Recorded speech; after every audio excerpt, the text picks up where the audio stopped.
Wall Street woke up on June 17th expecting good news. For months, traders had bet the Federal Reserve would cut rates.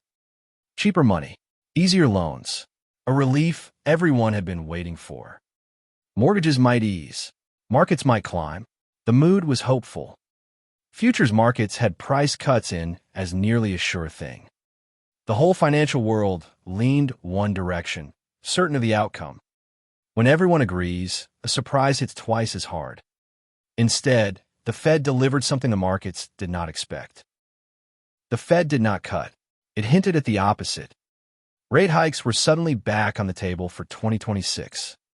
A possibility almost nobody had priced in. The dollar surged. Stocks fell.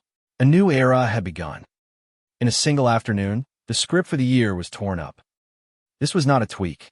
It was the direction itself reversing. To understand the shock, we start with the basics. The Federal Reserve is America's central bank. Think of it as the thermostat for the whole economy. It is independent. It does not answer to any political party.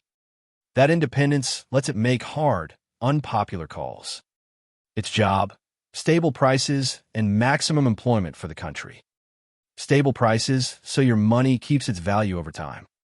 Maximum employment, so people who want work can find it. Its most powerful tool is one single number.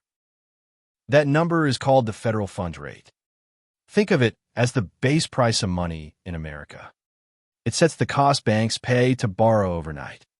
Banks lend to each other every night to balance their books. Banks pass that cost along to everyone else. From there, it ripples into nearly every loan you take. It is the closest thing money has to a master switch. When the Fed raises this rate, borrowing gets more expensive. People and businesses borrow less and spend less. Spending slows. The economy cools. Inflation eases over time.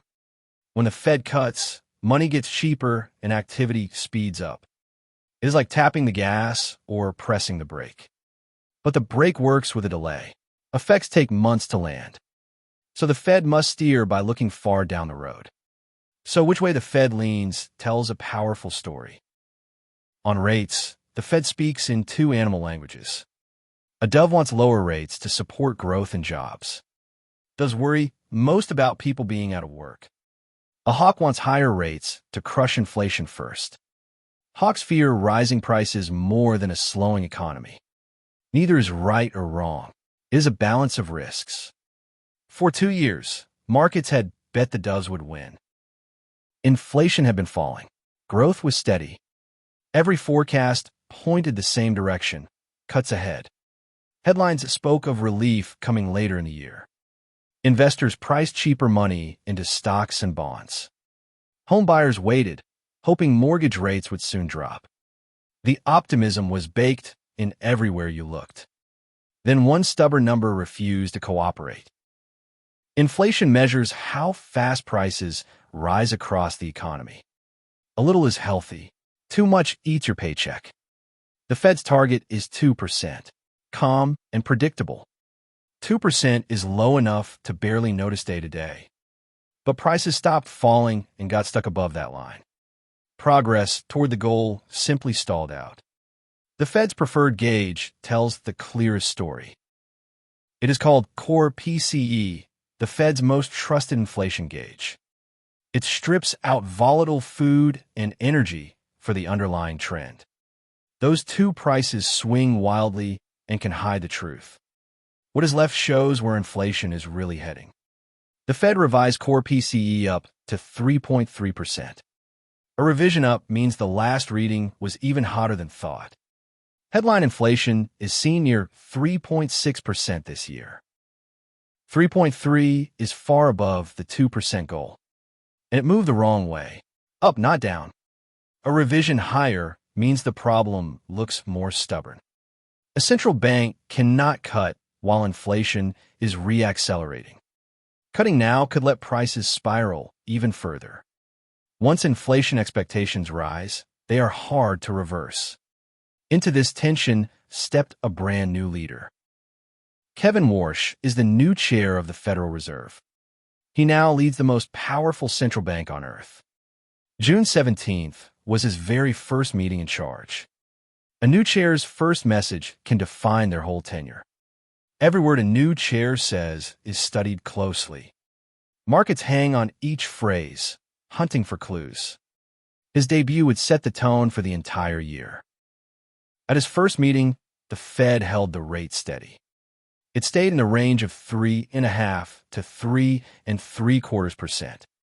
On paper, nothing changed. No hike, no cut. A casual headline might have called it a quiet day. But in central banking, the words can matter more than a move. The real news was hiding in the details. The tone of his words changed everything. Warsh stressed one priority above all others: getting inflation back to 2%. No compromise. He framed price stability as the foundation of everything. Markets and economists read his debut as clearly hawkish. This was a leader signaling resolve, not patience. He chose credibility over comfort right out of the gate. The signal: he is more willing to raise than to cut. But the loudest signal was not spoken. It was drawn. 4 times a year, the Fed publishes a chart of dots. It is nicknamed the dot plot, and it reveals intent. It is the closest thing to the Fed's private thinking. Let us decode it together. It is simpler than it looks. Each dot is one Fed official's private forecast. Picture 18 weather forecasters marking tomorrow's temperature. Each places a dot where they think rates should end the year. 18 officials, 18 dots, no names attached. Anonymity lets them be honest about the future. Higher dots mean hikes. Lower dots mean cuts. When the whole cluster drifts up, a storm is coming. In March, the dots leaned toward cuts and steady rates. In June, they flipped. The dots pointed up. 9 of 18 members now project at least one hike. That is half the committee leaning toward higher rates. 6 of them project 2 quarter-point hikes this year. 3 months earlier, almost no one expected that. The mood inside the room had clearly turned. The median forecast is the middle of all those dots. It is the committee's best single guess for the year. In March, it saw the rate ending near 3.4%. Now it sees the year ending near 3.8%. That gap points up toward hikes, not down toward cuts. A small number, a massive shift in direction. This is what analysts call a regime shift. Not a small tweak, but a change in the whole direction. The whole story of 2026 was rewritten in one afternoon. From a market expecting cuts to one bracing for hikes. And money reacts fast when the story changes. First came the dollar. It jumped sharply. The dollar index hit a 13-month high near 100. That is its strongest level since May of last year. The index measures the dollar against other major currencies. Currencies like the euro, the yen, and the pound. Why does the promise of higher rates lift the dollar? Higher rates mean U.S. savings and bonds pay more. Money always flows toward the best safe return. Global investors chase that higher return. To buy American assets, they must first buy dollars. More demand for dollars pushes the dollar up. A simple promise of higher yield pulls capital home. While the dollar rose, stocks went the other way. Hundreds of billions in value were wiped out in days. Higher rates make safe bonds more attractive than risky stocks. Why take a big risk when cash now pays well? And higher rates raise the cost of borrowing for companies. Costlier debt eats into the profits a company can make. A stock is a claim on a company's future profits. But a dollar earned years from now is worth less today. Higher rates make those future profits worth even less. Because that same dollar could now earn more sitting safely. So investors pay less and prices fall. That is the quiet math behind a market sell-off. But this story does not stay on Wall Street. The federal funds rate eventually reaches your wallet. Economists call this the transmission of policy. It is how a number in Washington touches your kitchen table. When the base rate climbs, the cost of life climbs too.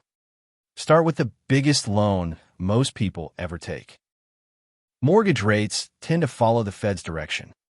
Higher rates mean a bigger monthly payment on a home. Even 0.5% can add thousands over the years. Over 30 years, that difference adds up fast. Car loans and business loans grow pricier too.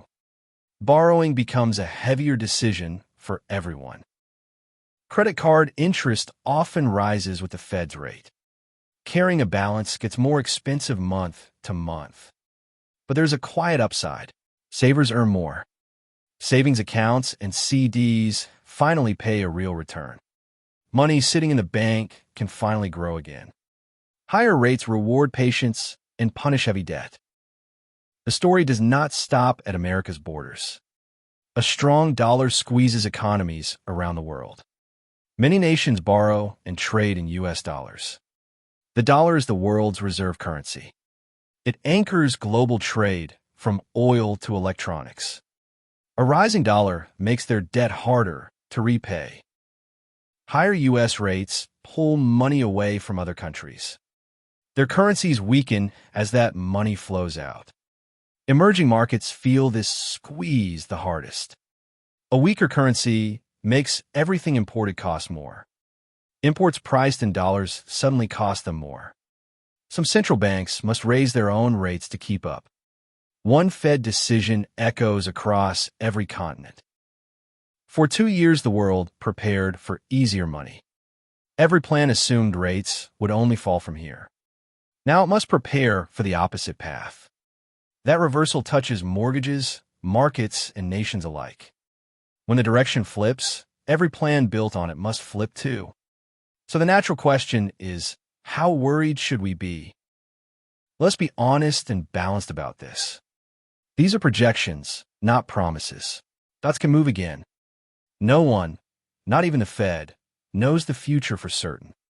A hike is not a crisis. It is a brake applied carefully.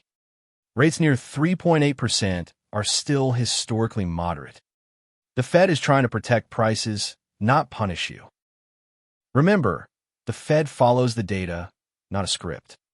If inflation cools back toward 2%, hikes could vanish. If jobs weaken sharply, the doves may return. A single soft report can shift the whole tone again. The path is not set in stone. It bends with the numbers. The next few inflation reports will decide the path. So here's the full story in one breath. The Fed held, but Warsh leaned hawkish on inflation. The dots flipped toward hikes, and the dollar soared. Stocks fell as the world rethought the whole year. A market expecting cuts is now bracing for hikes. This is analysis and education, not investment advice. We do not tell you to buy or sell anything. The Fed is independent, and its decisions are data-driven. This is not about politics. It is about how money works. Our goal is simply to make the money make sense. The Warsh era has begun, and the rules just changed. We will keep watching the dots and the data for you. Because behind every rate, there is a story. This has been Chronicle, the story behind the money.